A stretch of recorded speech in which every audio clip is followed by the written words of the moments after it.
تو اللہ تبارک و تعالی نے عرفے کے دن کو ان 10 دنوں میں سب سے زیادہ فضیلت تھی.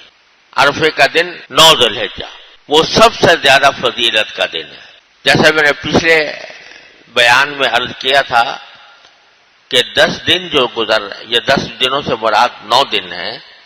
ان 9 دنوں میں سے ہر ایک دن ایک روزے کا ثواب 1 سال کے روزے کے برابر ہوتا ہے. اور عرفے کے دن اگر کوئی شخص روزہ رکھے تو اس میں رسول اللہ صلی اللہ علیہ وسلم کا یہ ارشاد مروی ہے کہ مجھے اللہ تعالیٰ کی رحمت سے امید ہے کہ ایک عرفے کا روزہ 1 سال پہلے کے اور 1 سال بعد کے گناہوں کو معاف کر دے گا. یہ بات میں پہلے بھی کئی مرتبہ کہہ چکا ہوں کہ یہ جو حدیثوں میں آتا ہے کہ گناہ فلاں عمل سے گناہ معاف ہو جائیں گے، فلاں عمل سے گناہ معاف ہو جائیں گے، تو اس سے مراد صغیرہ گناہ ہوتے ہیں، چھوٹے گناہ. جو کبیرہ گناہ ہوتے ہیں وہ بغیر توبہ کے معاف نہیں ہوتے. اور جن گناہوں کا تعلق بندوں کے حقوق سے ہوتا ہے، کسی بندے کو کوئی نقصان پہنچا دیا، اس کو کوئی تکلیف پہنچا دی، اس کا کوئی مالی حق ضبط کر لیا، یہاں تک کہ اس کی غیبت کر دی اور اس کے اوپر بہتان لگا دیا، یہ گناہ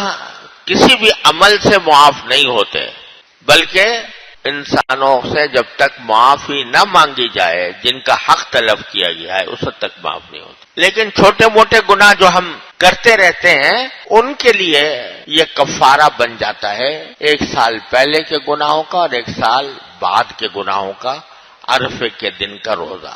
یہاں ایک بات کی وضاحت بہت ضروری ہے جو آج کل بکثرت لوگوں کے دلوں میں پیدا ہوتی ہے کہ 9 ذی الحجہ کو یوم عرفہ کہا جاتا ہے. اور اس لیے کہا جاتا ہے کہ 9 ذی الحجہ کی تاریخ میں حجاج جو حج کرنے کے لیے گئے ہوئے ہیں وہ میدان عرفات میں جمع ہوتے ہیں اور وہاں پر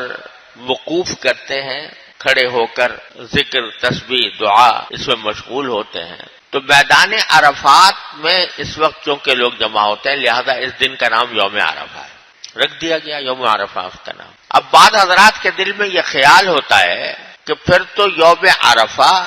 اور اس کی تمام فضیلتیں اس دن ہونی چاہیے جس دن حجاج وہاں عرفات میں مقیم ہیں، لہذا عرفے کا روزہ بھی اس دن رکھنا چاہیے جس دن حجاج عرفات میں وقوف کر رہے ہیں. اب ہمارے ہاں وہ دن ابھی 9 ذی الحجہ سے پہلے آتا، ہمارے ہاں 8 ذی الحجہ ہوگی اور سعودی عرب میں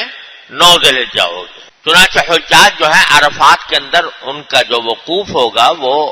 9 ذی الحجہ کو ہوگا اور وہ ہمارے ہاں 8 ذی الحجہ ہوگی.